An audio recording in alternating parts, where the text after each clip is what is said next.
Hello, welcome to Chef's Kitchen, presented by Toronto Life, Longo's, and the Loft at Longo's Cooking School. I'm Jessica Fink from Toronto Life, and it's my absolute pleasure to introduce Patrick Forrest, Chef de Cuisine at Maison Selby.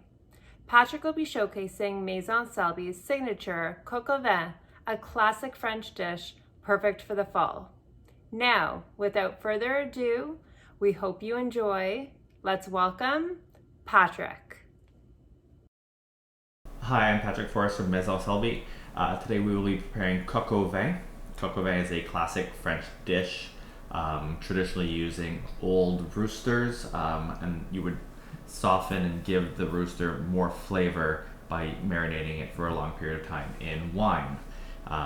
Nowadays we just use regular chicken, so the long period of marinating is only for flavor, and through the recipe I'll give you a couple shortcuts if you're trying to make this in one day as opposed to the 2 days that it usually takes to prepare. The ingredients you're going to need will be mirepoix, so onions, celery, carrots, some shallots, a bit of tomato paste, unsalted butter, chicken stock. You can use Longo's chicken broth, or we will be making our own with the bones from the chicken. We have, of course, a whole chicken, some double smoked bacon, which is optional, olive oil, red wine, and then going with the coq au vin, we're going to make some smashed potatoes. So we have some new potatoes, some cream, unsalted butter, green beans, and then the classic garnishes of button mushrooms and some roasted shallots. Some thyme and bay leaf just for flavoring. So we'll get started with that now. We're going to start by preparing the marinade for the chicken, and then we're going to butcher the chicken. This will be sort of the advanced method for this dish. If you want to skip the butchery, you can always just buy bone-in chicken thighs, or you can do it with boneless, skinless chicken breast. It won't be as flavorful. You really want that dark meat because it's braised, so it'll sort of develop more flavor and be more juicy. But you can really do this with any piece of chicken. We're doing from the whole breast because we're going to use the bones to make chicken stock, which will be used later. But again, this is an optional step. It's a great tip, and boning a chicken is pretty easy to do, so it's a great thing to have in your repertoire. So we're going to grate our mirepoix. So we have 1 stalk of celery, half a carrot, and half of an onion. We're just grating this because when we're going to add it to the red wine, the small pieces of vegetable are going to infuse quicker and more thoroughly. If we just cut this into big chunks, the surface area isn't there. So it would take much longer to get that really nice like sweet flavor from the vegetables.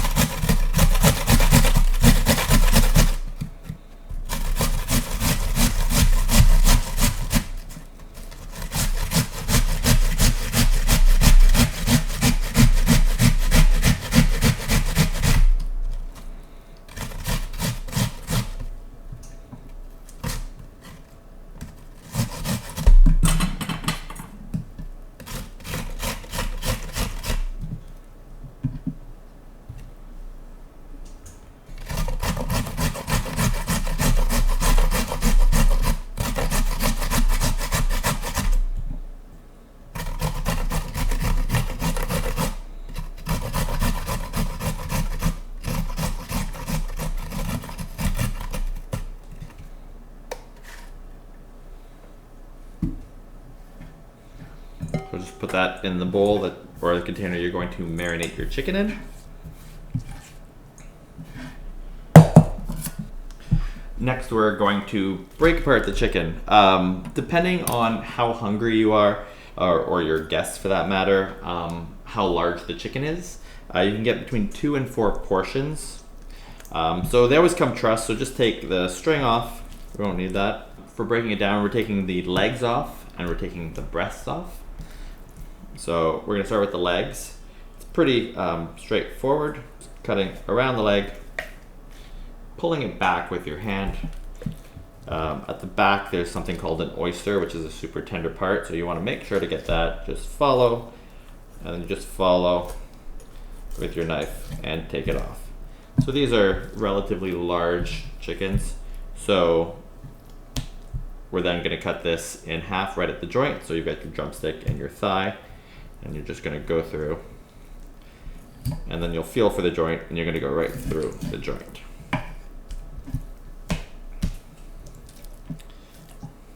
Do the same thing for the other side.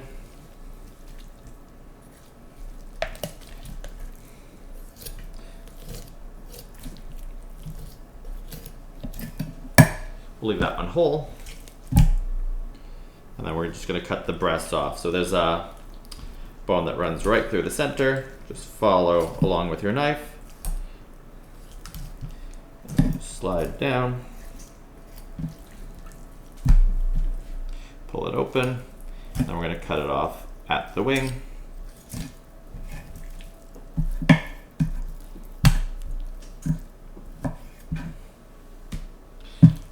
So now you have the whole breast with a wing. We want a supreme, so we're going to cut off the first wing. That is going to go into our stock, and then we're just going to trim the bone a little bit. And that way when it cooks, you'll be exposed with a nice little bone. This is purely decorative. So, and then these are large breasts as well, so we're going to cut this in half. Just go on a bit of a bias. So you'll have 2 pieces there. Now we'll trim the next one.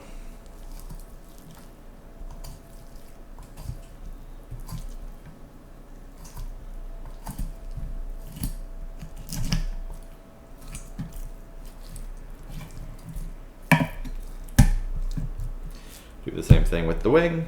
So cut off wingtip. If you were making a lot of this, you could save those for chicken wings. Trim off the little bone. And then we'll leave this whole. So we've got, if you had a smaller chicken, you would have 2 whole breasts, 2 legs, but since these are larger, in reality you'd probably have 8 pieces. Next, so all this goes with our mirepoix that we've grated.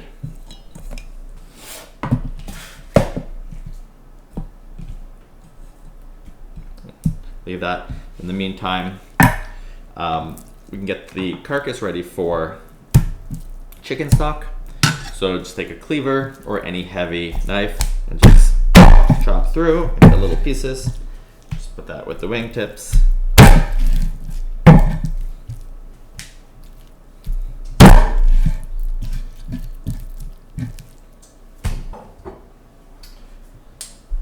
Now you're going to take red wine. You want to use something that is pretty good. It doesn't have to be the best wine, but you wouldn't want to use something that you wouldn't want to drink in this dish. I would suggest probably whatever you're planning to serve with the dish, buy 2 bottles. Use one to cook with, and then you drink the other one while you're eating. It'll be a much better pairing. So just enough to cover. If you have some more, you can pour yourself a glass. We're then just going to cover this, and then we're going to refrigerate this overnight. You probably want to let this go at least 8 or 9 hours. So if you were trying to get this done in one day, I would suggest marinating this early in the morning, and then cooking it just before dinner. But if you can do it the night before, you'll definitely develop the flavors that much better. All right, so now we're gonna make the chicken stock. Again, this is an optional step, but if you're butchering an entire chicken, you'll have all the bones left over, so might as well use them and not just throw them out. If you were using pre-portioned chicken, definitely store-bought Longo's brand chicken broth will do just fine. So we're gonna start, we've got a preheated pan. We're gonna put a bit of olive oil in there just to sort of coat the bottom, and we're going to just gently roast all the pieces of chicken.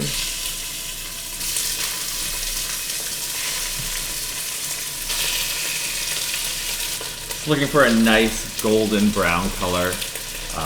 Not too worried about cooking it thoroughly because we will be,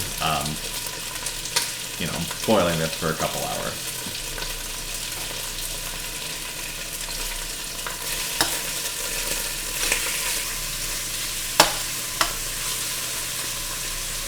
Once the chicken starts to brown, you'll add your vegetables. So we've got an onion, a couple of carrots, some celery, couple garlic cloves, some bay leaf and thyme.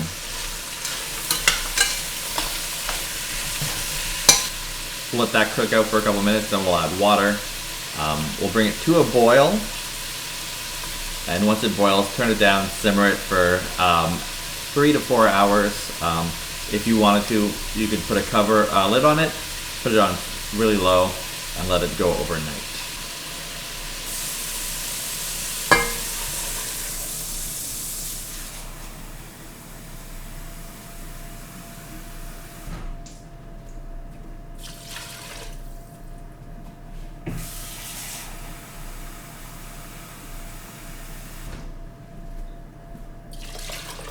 So enough water to cover everything, and then just bring it to the boil. Okay, so I've removed the chicken from the marinade, and I've placed it on paper towel just to blot it dry so that it can be nice and dry, so that when we sear it, it doesn't sputter too much. We'll leave that aside to dry for about 10-15 minutes.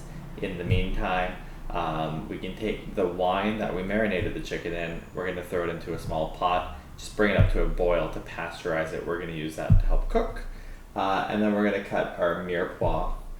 So that's just carrots, celery, and onions, approximately inch size. Okay, so now we're going to start cooking the coq au vin. If you have a heat-proof cast iron Dutch oven like this, like a Le Creuset stove, you can do everything in this. If you don't, you can sear your chicken off in advance in the frying pan, move it to an oven-safe casserole dish. I have one, so we're just going to go ahead and get everything going. So again, some olive oil, just enough to coat the bottom of the pan. Smoking, which means it's hot. So we're going to start laying the chicken breast in, skin side down. We'll probably have to do this in batches because we don't have enough space.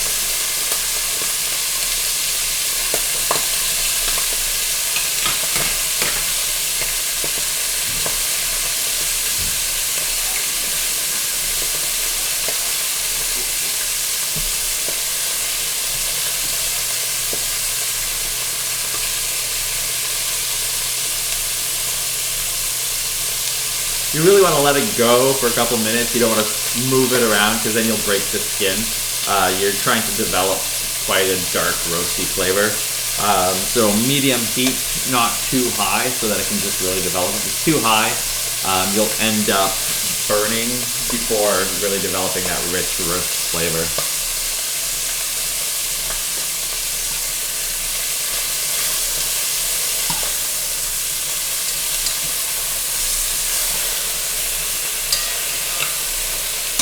And while you're waiting for that to sear, might as well pour yourself a glass of wine.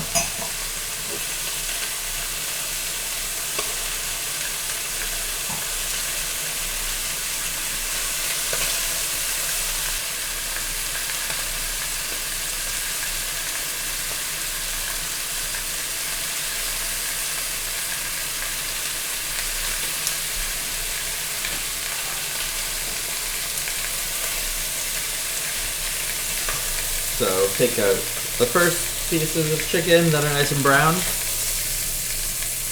and just have room now to put the last piece in. If you notice your pan starts to get a little dry, you can add a bit more oil.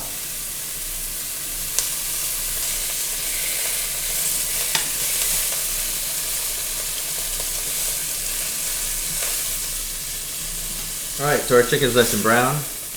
Remove it, and then we'll add the vegetables.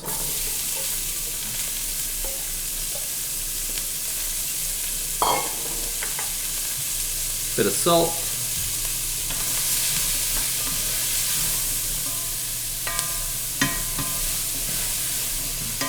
Now we're trying to lift all of the baked on chicken from the bottom of the pan. So you really want to stir quite vigorously. Again, at this point, if you think it needs a bit more oil, you can add some, because it can go burnt pretty quick. Oil will help that. Just temperature, if it's getting too hot, turn it down. Something like this really holds the heat, so feel free to adjust the temperature as you're going. Scraping up all those particles on the bottom, because that's going to make the really rich roast flavor. You're really looking for the onions to get a little translucent at this point. That's about your indication that it's ready. Sort of move on. Again, this is going to braise for about an hour, so all the cooking of the vegetables will happen later.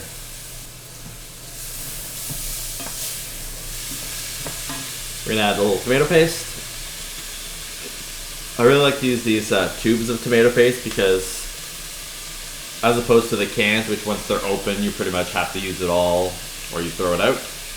This just seals up and then you keep it in your fridge and then you always have it. Tomato paste is sort of a secret ingredient that I think is overlooked because it'll definitely add like that depth and richness. So you want to cook out the tomato paste for a couple minutes, just stirring, making sure it's not sticking to the bottom. Now we're going to add our chicken. Throw the legs at the bottom. Press on top.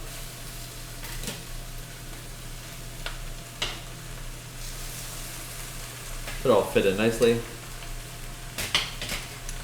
We're going to take the wine that we boiled that was used in the marinade. We'll add that in.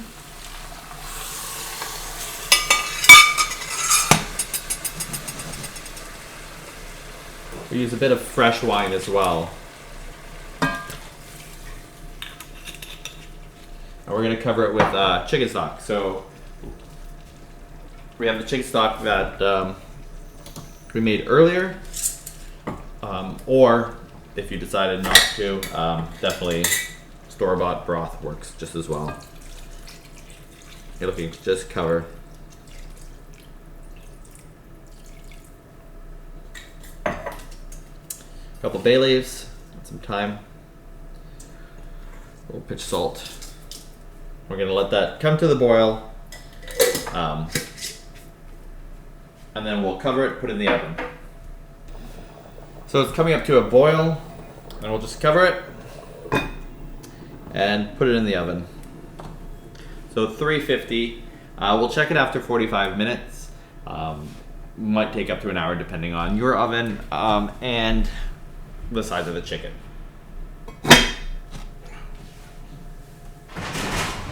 Alright, so while our chicken is braising, we're going to get started on all the accompaniments. Now, this is sort of classically what you would serve with coq au vin, but in no means is this the only thing. You can serve whatever you really want. Goes well with buttered noodles, but like potatoes, mushrooms, green beans are pretty classic, and they're pretty tasty. So, at the restaurant we use pearl onions instead of shallots. I couldn't get any this time, so we're going to use some roasted shallots. So we're just going to peel them. When you're peeling them, you want to try to maintain the root, just because it'll hold the shallot together. The whole point is we're trying to get like a nice big piece, and we don't want it to fall apart. So just trim off any little bits of the peel.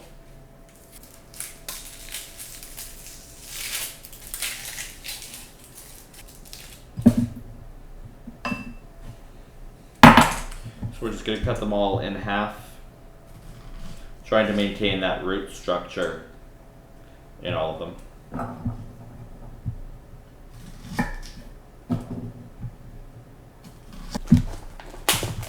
Some button mushrooms. If they're nice and small like this, you can leave them whole. If they're a bit larger, just cut them in half.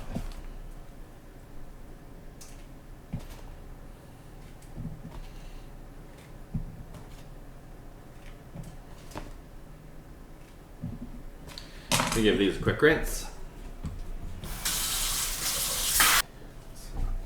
It's a myth that you can't really wash mushrooms.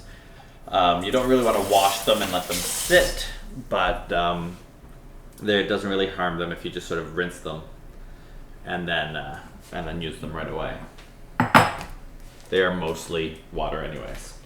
And we have some thick cut bacon. Really, the thicker, the drier, sort of the better. And again, this isn't mandatory, it's optional. This is a classic garnish called grand-mère, which means grandmother in French, of like onions, mushrooms, and bacon. It's used with many different things. So we're just going to cut little, pieces. This would be called lardons to a certain extent in French cuisine. It's going to add like a nice extra level of flavor to the dish.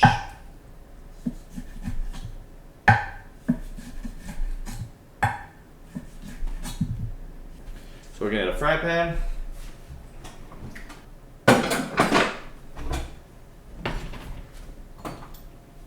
Over relatively low heat, just start with a bit of olive oil. You don't need much because the bacon's going to render off a lot of fat. Then we're going to add the bacon to the cold pan.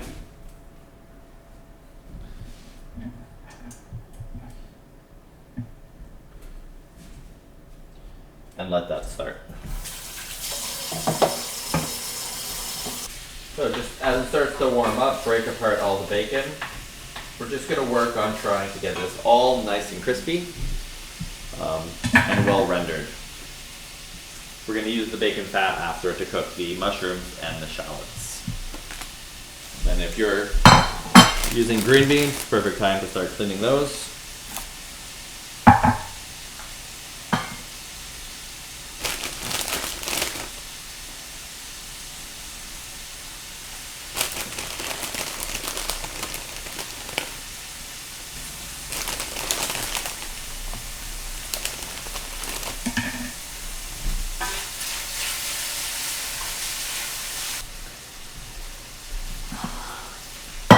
So with the potatoes, you have two options. You can either go just standard mashed potatoes with Yukon Gold, great potato. It's new potato season, so we've got some nice little yellow fleshed new potatoes. We're just gonna quarter them, and then we're just gonna do like in French it's called pomme écrasée. It's just like smashed potatoes. So we're just going to boil them until they're soft, and then just gently mash them, smash them with a fork or like a little masher. Lots of butter, lots of cream. A more rustic version of mashed potatoes, or whichever you prefer.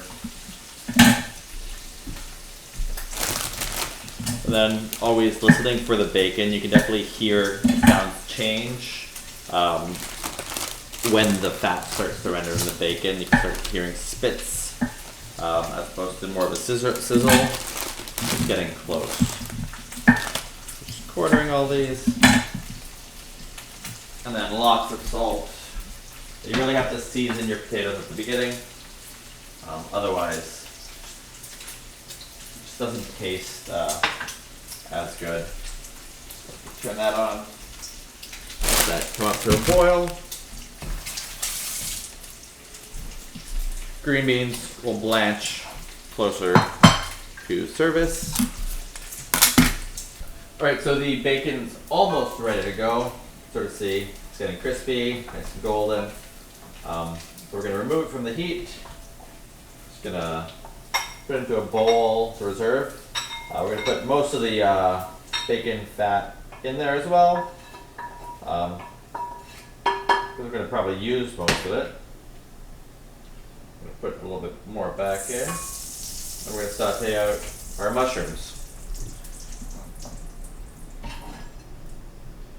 Just like warm.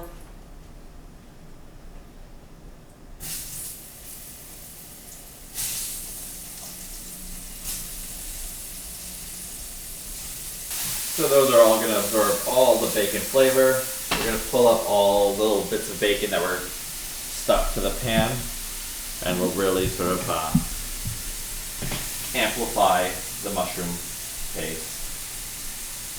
Our potatoes over here are now boiling, so we turn that down a little bit.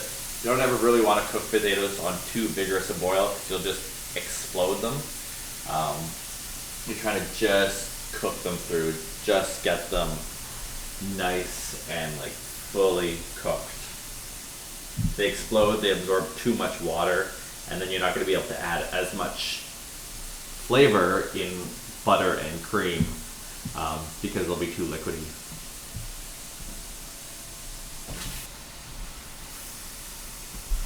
While we're waiting for that to happen, we can get some water on to boil for the green beans.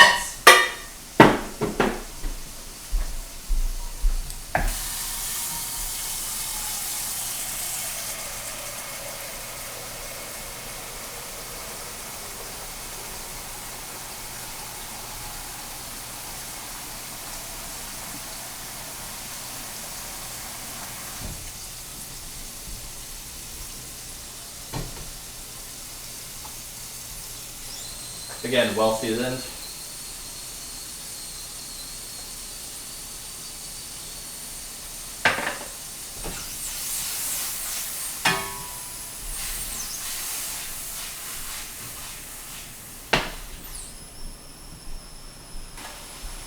Since you probably have time left over, might as well add a sprig of thyme to the mushrooms. So you can hear the change in cooking again. It's really important when cooking to use all your senses. You've heard all the moisture from the mushrooms now evaporated, so you're going to get a lot of good roasting now, but it's also just a trick to know that you have to pay attention because it can go from being really nice to burnt pretty quickly. So the mushrooms are roasted, remove those. Quickly wash out the pan and then we'll do the shallots. Alright, so in a clean pan, take a bit more of that bacon fat.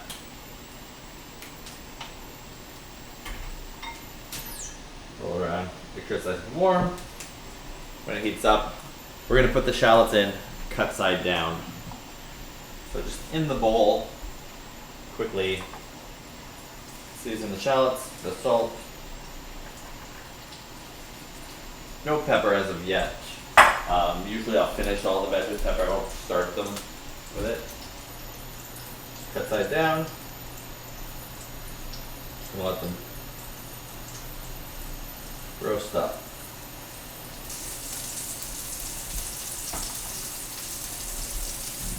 Check our potatoes. Almost there.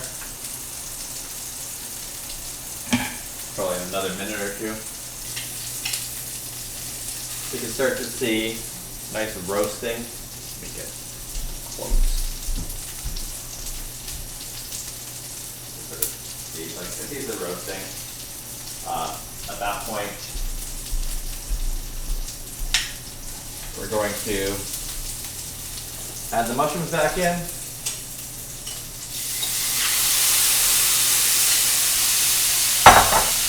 And the bacon, use tongs just to not get any more of the fat.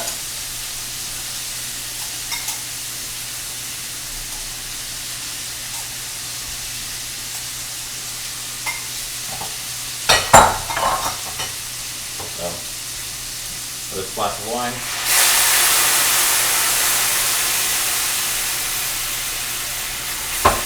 We can just cover that and cook that for about 4 or 5 minutes till the shallots are nice and tender.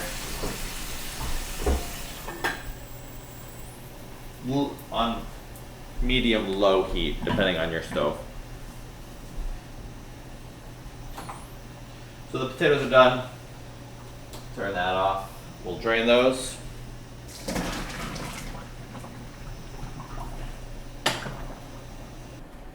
In the same pot you cook the potatoes in, add a little bit of cream.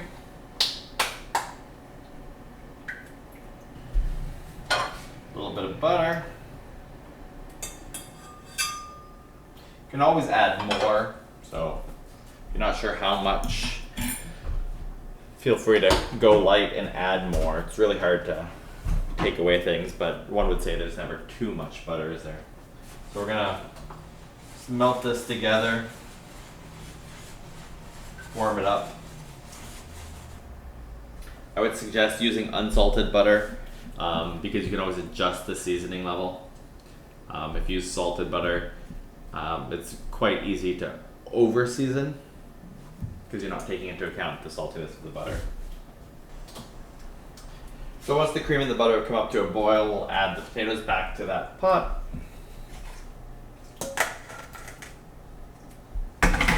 And then again, with either a fork or a small masher, you're just roughly breaking them up. We're not looking for a fine puree.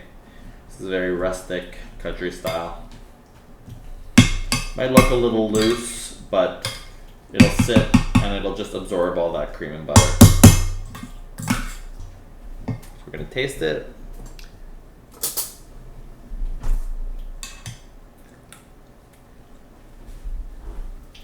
Just the salt and pepper. And we'll just put that off to the side until we're ready to plate. Our shallot bacon and mushroom mix, or the glamare, if you will, is pretty much ready. And then we'll just hold that off until we're ready to plate as well. The water is boiling in the back. We'll just blanch the green beans for a minute or two.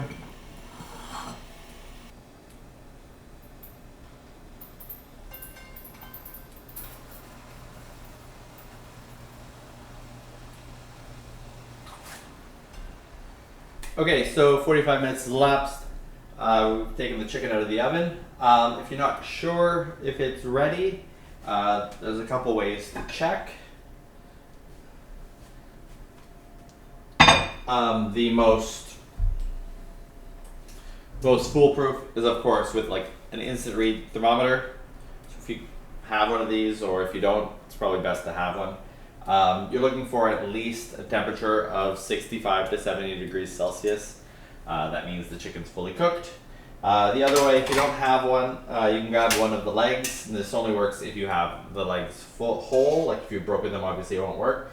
But you're looking to make sure that the joint, so if you sort of like push it, it moves freely. So these are done. You want to let it sort of rest for about 10-15 minutes in the liquid. And then you can remove it to a rack just to rest while we prepare the sauce. So turn the heat on. We're going to bring that to a boil and we're going to reduce the sauce a little bit. If there's any little bits that have fallen off, you can always try it. So you're going to want to reduce that by about half. It'll get nice and shiny and glossy. So our sauce is reduced down now by half. At this point, we can add in, re-add our chicken.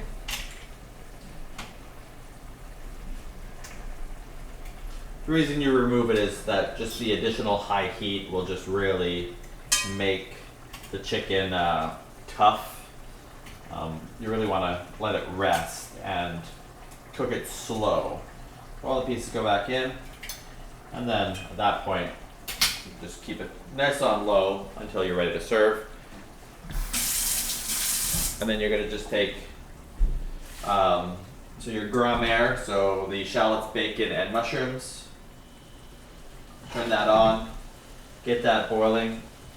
We're going to start adding a bit of the stock to that.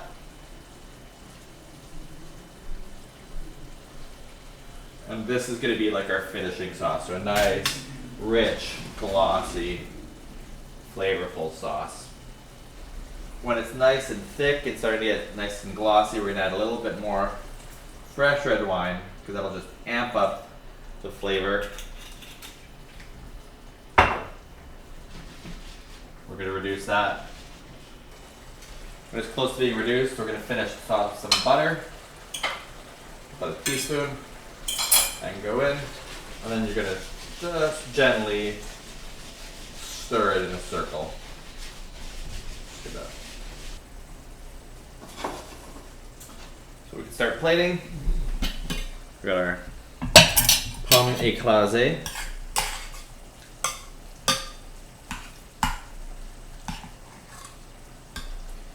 Nice. Now right in the center.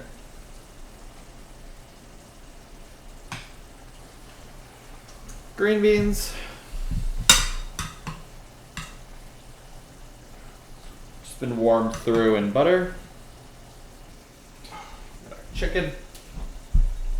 So again, depending on how large your chicken was or how many people you're serving, we're gonna do a nice big portion here. So we got full leg, really nice sauce. Make sure we get some nice shallots,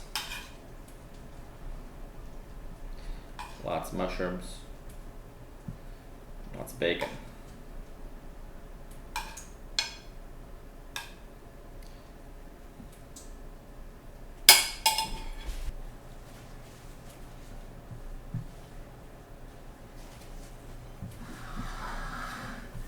And there you go.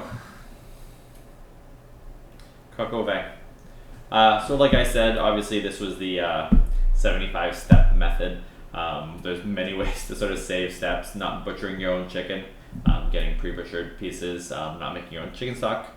Marination can really run the gamut. I would say probably no less than 6 hours. But if you were in a pinch, you could really just sort of sear chicken, cook it in red wine. It'll still taste good. The level of flavor won't quite be there, but that's a way to sort of save time if you were trying to make this,